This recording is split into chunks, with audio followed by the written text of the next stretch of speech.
One of my favorite features on modern consoles is when it captures how much time you put into the games that you're playing.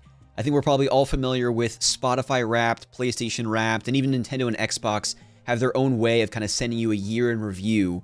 But it's also nice to be able to go to the console itself and discover how much time you're putting into the games that you're playing. But hello everyone and welcome back to another video. Today we're going to be taking a look at exactly that with a focus on my history with PlayStation 4 and 5 games. For those that might not know, if you go into your PlayStation 5 profile, they recently kind of updated the UI for your profile where you can see a most played feature, and when you click into that, it will rank all of the games that you've played from the most played to the least. And so this is actually a direct video response to a good friend of mine, Blinkoom, here on YouTube.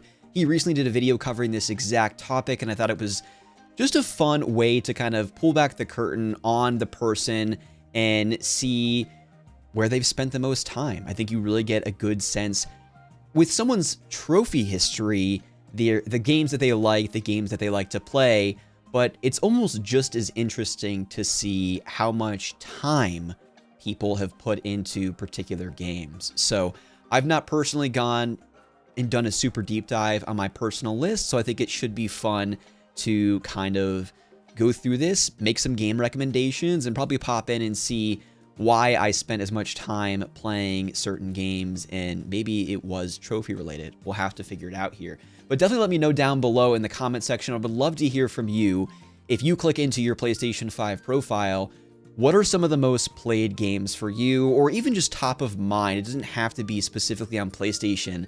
If you've played certain MMOs, or you know that you've put a certain number of hours into particular Switch games, what are some of the games that you've spent the most time playing? And if you have an hour count and you're not afraid to put that in the comment section, I'd love to see it down below. But let's go ahead and get started. We're going to shift and transition a little bit here. I'll need to figure out in real time to make sure that my camera is where it needs to be and I'm not covering the necessary stats. But this is my profile. We have a nice little Assassin's Creed Origins backdrop photo there, and you can kind of see here has your trophies earned, most played, number of games you've played, and of course your friends. But we are interested in seeing the most played games, and it looks like my camera will be in a pretty good spot. We're going to move it just up there, and then we'll kind of start diving into these. Now, it shouldn't be a surprise that Kingdom Hearts is at the top, but I think what is surprising is just the sheer number of hours that I've put into the 1.5 plus 2.5 collection.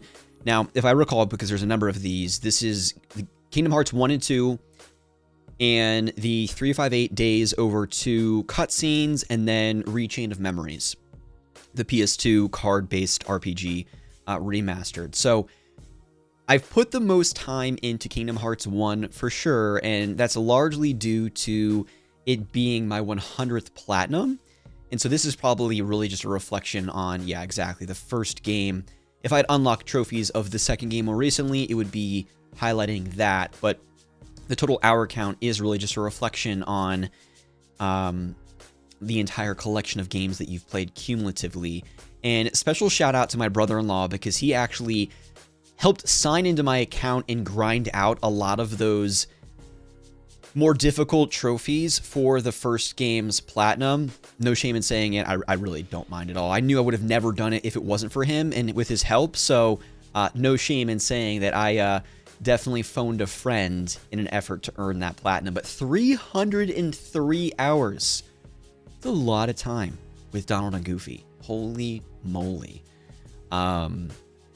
But honestly, if they ended up kind of porting it or doing a next-gen refresh for PlayStation 5, I would easily put probably another 150 hours into those games. So Kingdom Hearts 1, my favorite game of all time. 2 is amazing, and certainly the better game, I think, objectively, but number 1 holds a special place in my heart. Coming in at number 2, if you've been a longtime follower of the channel or certainly my podcast, you would know that I kind of fell back in love with the Assassin's Creed series a couple years ago. And it's interesting with Valhalla, 172 hours, mind-boggling. I was watching a show that I think originally debuted and aired on the History Channel called Vikings. There's like 6 seasons. It follows the story of Ragnar Lothbrok, I think is his name, and his sons, and it kind of chronicles all of that. Incredible show, really enjoyed it. And if you know anything about me, typically when I am watching a TV show and I'm really into it, or I'm going back and be watching the Sam Raimi Spider-Man movies, I have a tendency of wanting to play video games that kind of help to complement the experience watching that show or watching that series of films. And that was certainly the case. When I was watching Vikings, I was like, I essentially want to put on a Viking hat and, you know, become a Viking, essentially. And perhaps there's no better game to fulfill that Viking fantasy than Assassin's Creed Valhalla. Breathtaking open world, raiding villages, getting on your ship and sailing the seas, and your entire crew singing sea shanties until you find that next place that you want to pillage and raid and steal and loot. Amazing stuff. And there were times where I literally was watching the TV show Vikings on my laptop while just going through this world and kind of clearing outposts and continuing to rise my rank. Story isn't anything to write home about, but what's insane about Valhalla is look at the number of DLCs. Some of which I really do want to play. I think one of them is set specifically in Ireland. I think it's maybe Wrath of the Druids, and then the Siege of Paris, naturally France. And then a lot of these other ones, I think Ragnarok is supposed to be a pretty decent one of all of the DLC. So I could see myself easily putting another 50 to 60 hours into this game, just completing the DLCs. Story is really not that strong, but I'll tell you what, exploring this world and the number of things they do for fans of Norse mythology, I mean, you literally can, towards the tail end of the game, collect all of Thor's armor, including Mjolnir the hammer, and use that in combat. It's as cool as it sounds, okay? So if you've been sleeping on the open world Assassin's Creed games, you're going to need to clear your calendar for about 6 months if you play Valhalla, but trust me, I did it and it was worth it. Something else you probably need to know about me is that I'm a big fan of Madden football and the NFL in general. So I won't spend too much time on this. If you watch the Games That Define Me video, 10 games that define me, 10 of the most meaningful and memorable games to me, I spoke about why Madden means a lot to me and holds a special place in my heart. And so go check out that video if you've not yet watched it. But 145 hours, no surprise, especially Madden NFL 20. When we were quarantined, we had plenty of free time, and I spent a lot of time playing Madden. Notoriously terrible trophy list, though.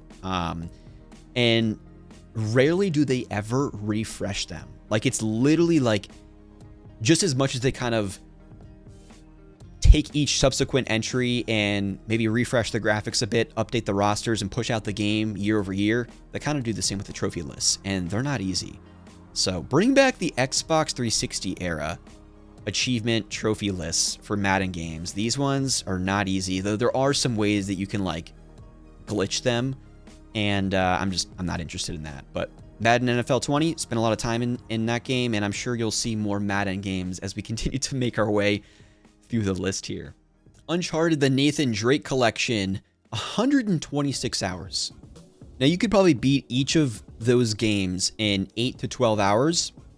So you would think maybe 50 hours in total if you take your time, but this is a series I continue to go back to really frequently just for the joy of re-experiencing those stories, seeing that story play out. Nate, Sully, Elena, and the surrounding cast of characters, so good. I'm sure I'll continue to come back to this collection for years to come, but more recently, I think why this hour count is so significant is because I've gone back and gotten the platinum trophies in all 3 of them.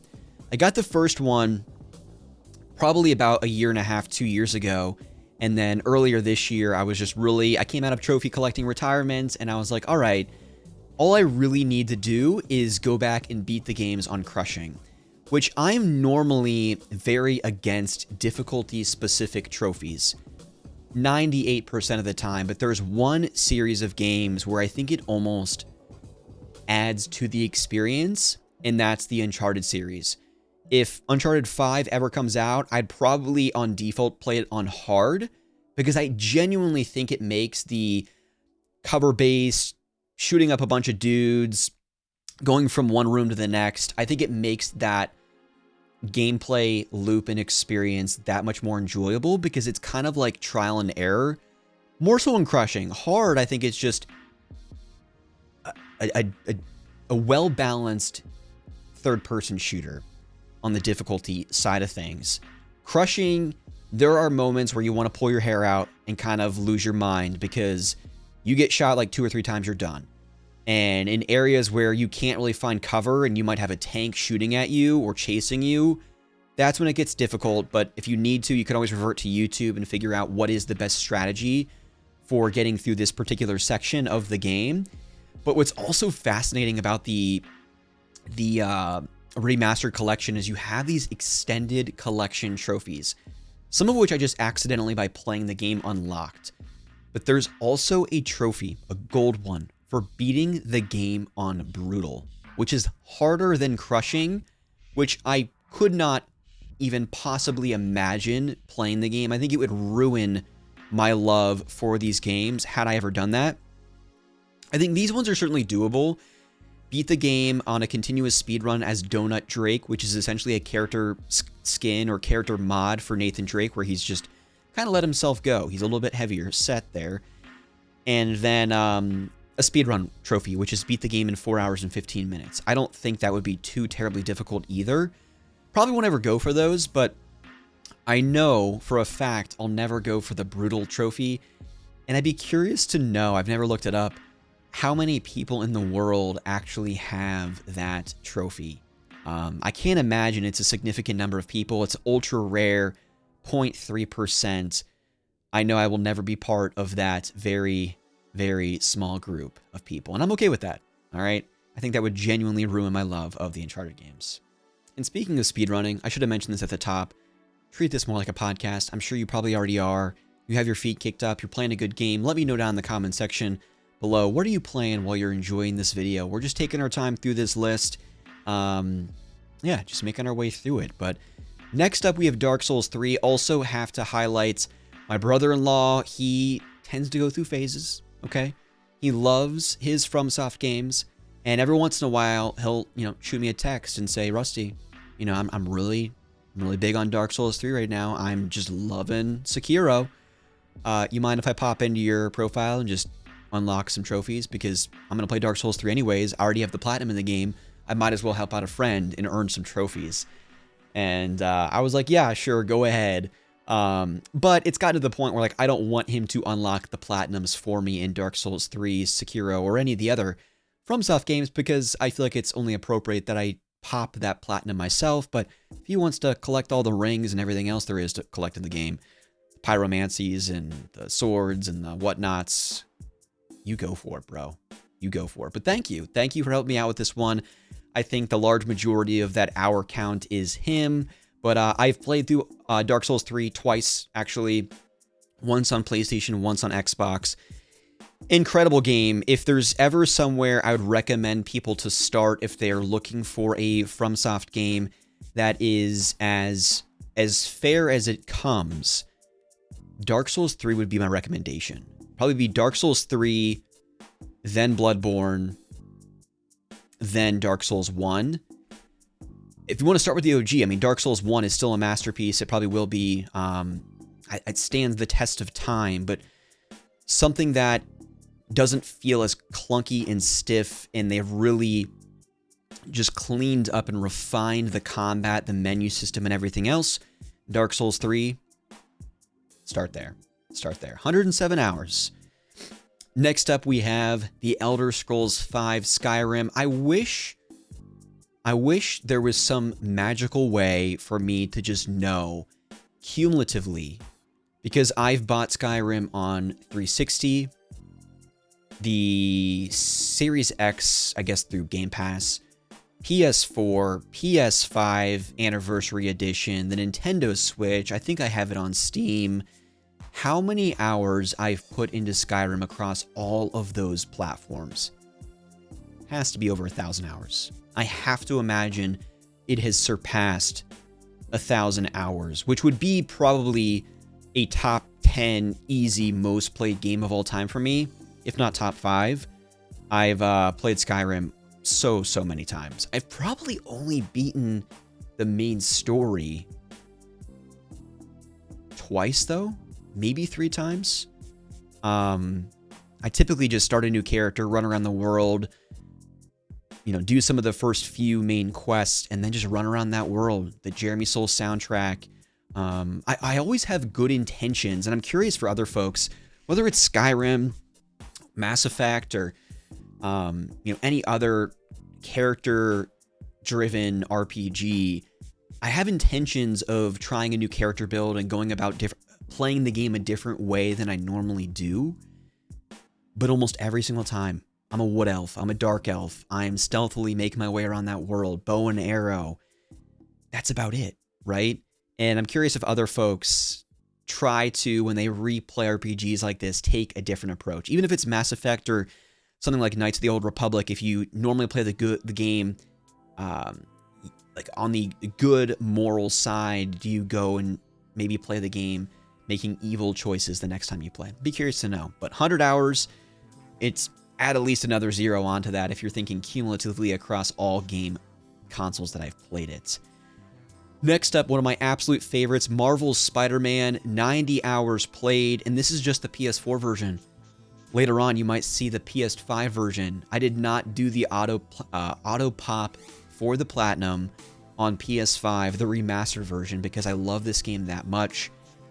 Sure, I think it's easy to say that there's probably a little bit too much side activity in the world, but I don't care. Insomniac has perfected the superhero game, and certainly no better game makes you feel like you are Spider-Man than this one here. Excellent stuff. Top 3 game for me on PlayStation 4, and I even went into New Game Plus and got the trophy for beating it on ultimate difficulty. So like I said earlier, not a fan of difficulty specific trophies. Went back and played the game on ultimate difficulty, and I would say similarly to Uncharted, it really, you play the game looking through a different lens, right? Because I've already appreciated the story for what it was. Amazing stuff. Insomniac did not miss in penning that story. But when you play it on ultimate difficulty, you're almost appreciating it more for the combat and how Insomniac kind of perfected that gameplay design of it, as opposed to, again, being there more for just enjoying the story. When you're playing on ultimate difficulty, you're like, wow, this game is pretty fair, you know? And they've refined and built that combat in a way that is just so amazing and feels so good and natural in your hands, using the counter, making use of literally every power and ability that Spider-Man has, especially getting through some of those boss battles later in the game. Really good stuff, and then some pretty decent DLC as well. So no surprise that I have 90 hours in Spider-Man. Continuing with the Assassin's Creed open worlds, we have Odyssey, 87 hours played, and I still haven't even touched the DLC for this one. So another one I need to go back and play, especially the Fate of Atlantis.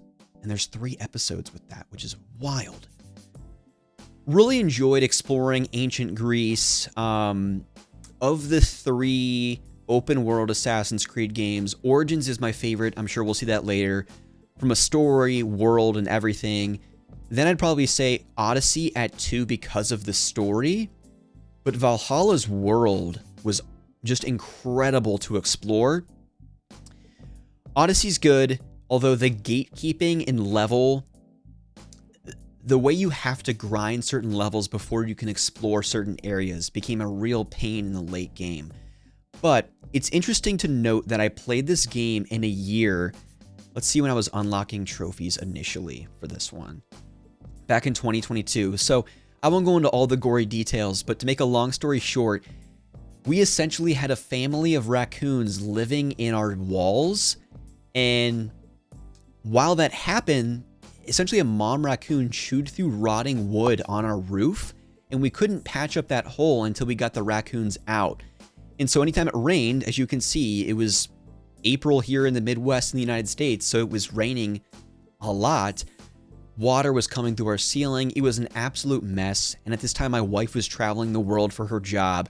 So I was at home with my dog Scooby, just in a miserable situation with our house, just trying to not think about and allow the stress of that situation get the best of me.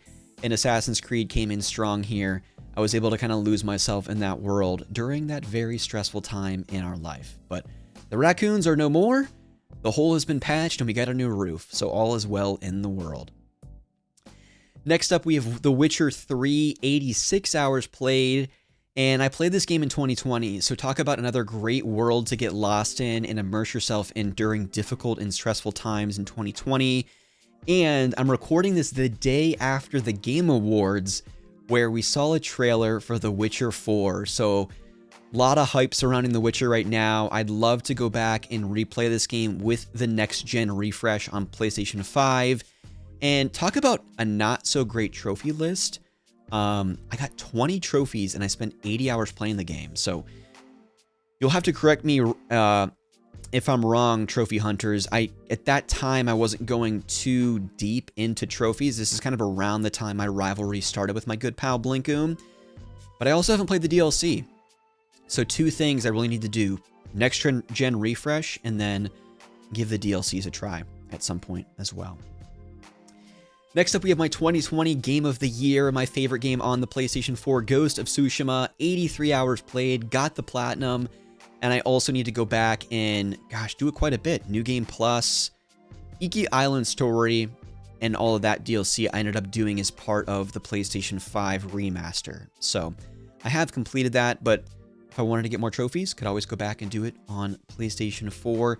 Incredible game. I love developers taking a risk, moving away from familiar franchises and starting a new IP. And seeing Sucker Punch grow as a developer from Rocket Robot on Wheels on the Nintendo 64 to Sly Cooper on PlayStation 2 and 3, and then eventually Ghost of Tsushima on PS4. Amazing stuff. And then we have The Ghost of Yotai coming next year in 2025. Cannot wait to play that. One of my most anticipated games of the year for sure. Next up, Middle-earth: Shadow of War. Nearly 80 hours played. Amazing game. If you are a fan of Lord of the Rings, you have to play this game.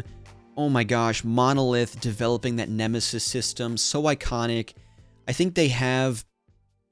I don't think other developers can use the Nemesis system in their games, but that has to be expiring soon. So hopefully we see more of that gameplay design in other games.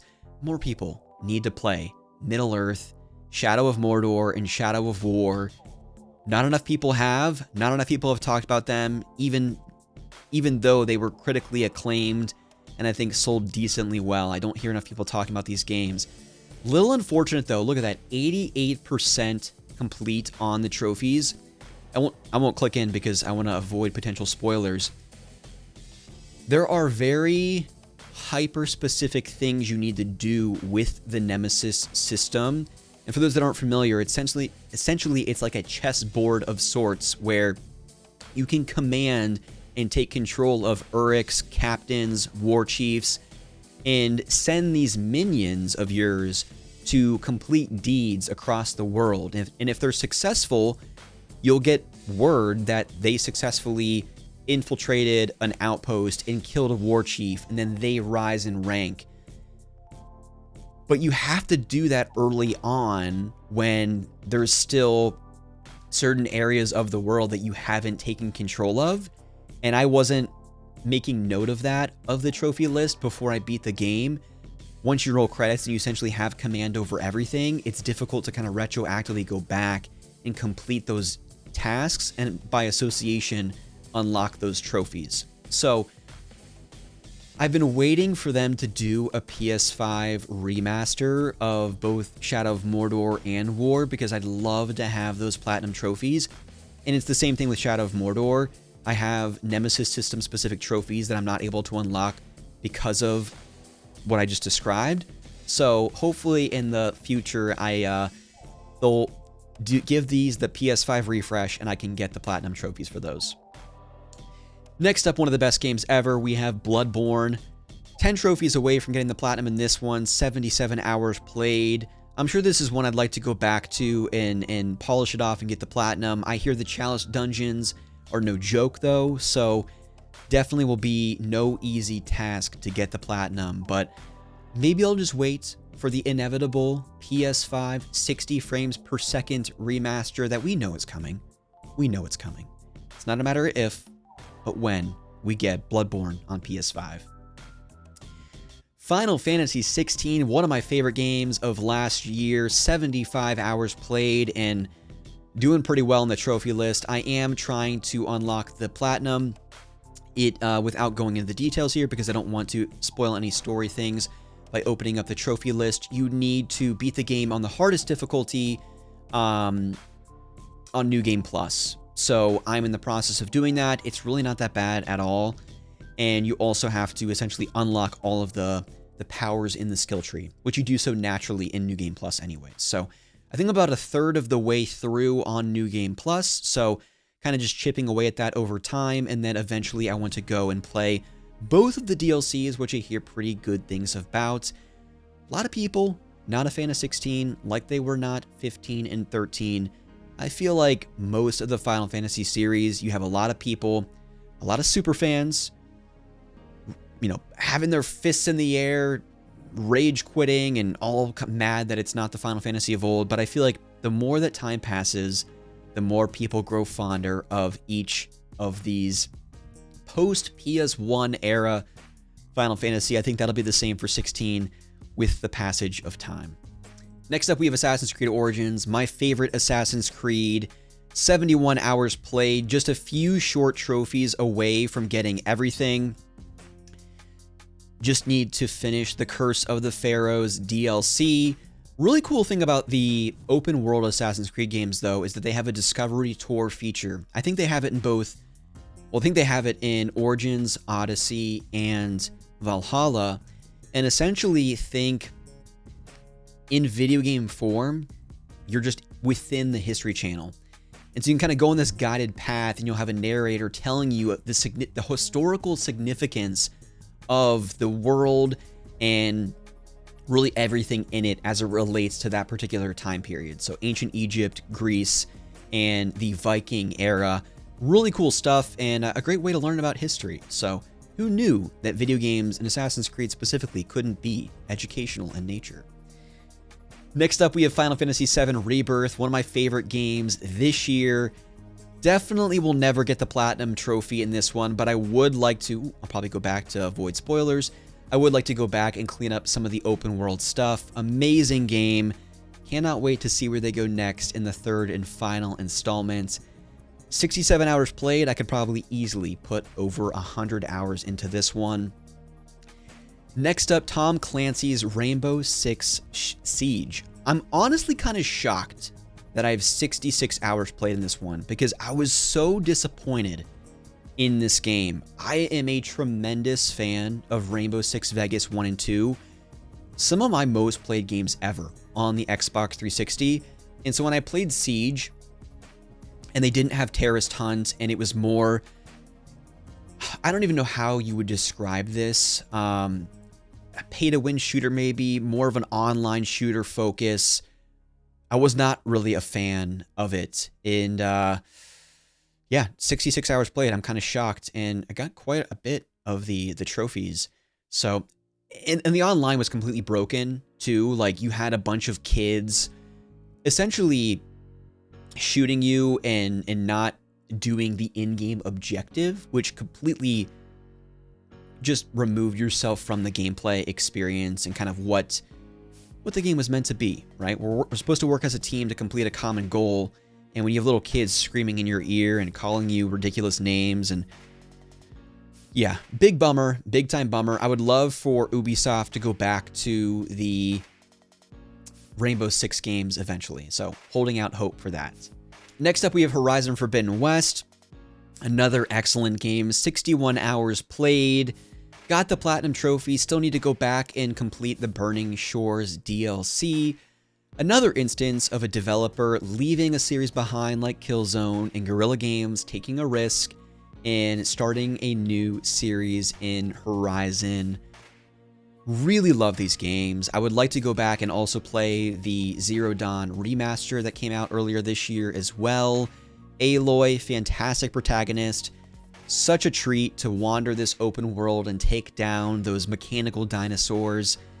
I didn't enjoy the Forbidden West story as much as I did Zero Dawn, but certainly graphically speaking and just from an overall gameplay standpoint, I think Forbidden West is the better game in that regard. But curious to see what they do, and I have to imagine third and final installment with that character and that cast of characters going forward. Let's see if we can maybe cap this at games I've put 50 hours or more into. I think that is what probably remains to be a little bit interesting. Another Madden entry, not going to dwell on this one, about 60 hours played. Nearly 60 hours played of the Spyro Reignited trilogy. I'm sure as my daughter gets older and she's of age where it's appropriate to put a controller in her hands, that hour count will continue to skyrocket. I cannot wait to introduce her to the Spyro games, just like I played the original games on PlayStation 1 as a kid. What a treat it was to re-experience and replay those three games, given the great graphical treatment. Some pretty, I don't want to say tough platinums, but like they're not straight and to the point. It's not like most 3D platformers where it's like collect all the things and beat the game. You have to do very specific things in a lot of the different levels, which was fine. I enjoyed that, but I did feel like the platinums took you out of the experience a little bit. You kind of had to look up a guide and figure out, okay, I have to kill this number of enemies in the level or do it in a particular fashion. But regardless, I got the platinum in all three games. It was a treat to do so, and just such a joy to revisit some of my favorite games from my childhood with a nice graphical refresh. Next up, we have Final Fantasy XII, The Zodiac Age. Another one that I think gets a really bad rap among the Final Fantasy fan base, but one I absolutely adored. I did a review of the game. It's like 25 minutes long on my channel, so I won't really dwell too much on it, but really do enjoy the combat of this one. Remind me a little bit of Xenoblade Chronicles, kind of an MMO, configuring your gambit system, and really, really decent story there as well. Fantastic soundtrack, by the way. But nearly 60 hours in this one. Pretty difficult trophy list. Yeah, ultra rare, nearly or under 3% earned. So probably not something I'd go back and get the trophies on. But I have a copy on Switch, so I could easily see myself replaying it just for the joy of re-experiencing the story and jumping back in the world of Ivalice.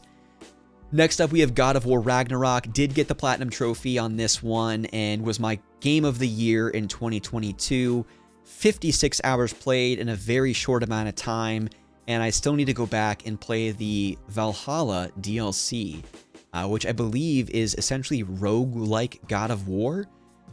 Really interesting stuff. Looking forward to going back and revisiting this one for sure.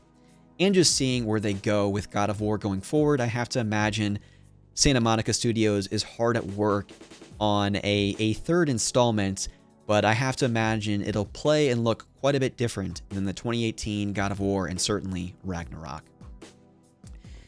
Continuing to talk about Final Fantasy games that the fan base is not a fan of, we have 15, another game I played in 2020, another game I thoroughly enjoyed, one of my favorite games on the PlayStation 4, and it's a game that is essentially a bunch of bros on a road trip. It's kind of like a incomprehensible story that you need to do a puzzle, watch a TV show, play the Pocket Edition, and a bunch of other nonsense in order to understand the entire story. But that really didn't bother me. I loved exploring that open world, going on a road trip with friends, especially playing it in a year like 2020 where I couldn't be with my friends physically because of COVID. So really, really enjoy 15. I actually went back and started replaying it this year on the Xbox, and it was just a reminder of like, yeah, you know what? 15, pretty dang good. I don't care what everyone else says. Really love that game. More Assassin's Creed here. We have Syndicate, 52 hours played, got the Platinum Trophy, need to just go back and do the DLC. This one is set in Industrial Revolution London, and if you're looking to go back to the roots of old school Assassin's Creed, that's more of a focus on stealth and kind of the assassination aspect of the gameplay and not these giant open worlds, play Syndicate. It's really the last of its kind of that era before moving on to the open world, and is a top 3 Assassin's Creed game for me. And they just recently did a PlayStation 5 and Series X 60 frames per second refresh, so no better time to play it than right now. Marvel Spider-Man, like I said, I did not do the auto pop of the Platinum. I replayed it in its entirety, 52 hours played, got the Platinum Trophy, although I did auto pop the New Game Plus and DLC trophies. So take that with what you will, but I replayed the game in its entirety, and you can see that by different timestamps, okay? Not all at the same time. But always a treat revisiting that game, and if they did another remaster for PlayStation 6, I'd easily go back and replay the game in its entirety. A game I don't want to replay very often is The Last of Us Part 2. Holy moly. What a roller coaster ride that was. I recently talked about this game at length in my 5 games I couldn't put down. So if you want to hear more about why I love this game and why I beat it in 3 days, go check out that video. An excellent follow-up. Naughty Dog pulls no punches here, and they committed to a vision, and you got to respect it. And looking forward to seeing what Naughty Dog might do in a third and final Last of Us Part 3. But they're not going to be doing it for a while because, like I said earlier, watched the Game Awards last night, and they have a new IP coming in the next few years, and it looks pretty dang awesome. Intergalactic, The Heretic Prophet, I think was the name of the game. Wow. That game, next level. Naughty Dog, as a developer, they've come so far. Crash Bandicoot, Jak and Daxter, Uncharted, Last of Us, and now Intergalactic. They don't miss. They don't miss. 50 hours played on Everybody's Golf. I love the Hot Shots golf games growing up. I've talked about it quite a bit over the course of this channel and on my podcast, and Everybody's Golf was no exception on PlayStation 4. What a treat it was to kind of create your own character and continue to unlock new characters, play tournaments, just that classic 3-button click system. Arcadey golf is always a joy to play and go back to, and I'm just hoping that Clap Hands puts down mobile development, Sony brings them back for the PlayStation 6, and maybe as a PlayStation 6 launch title, we have Astrobot 2 and Everybody's Golf 2, or Hot Shots Golf 6, all right? That's what I'm holding out hope for. All right, rounding out a couple here as we'll end the video. We've got Far Cry Primal, one of the best Far Cry games. Doesn't get a whole lot of love, kind of set in 10,000 BC. Same Far Cry loop, but instead of, guns and grenades, you're using spears, bow and arrows, and throwing beehives at people to explode.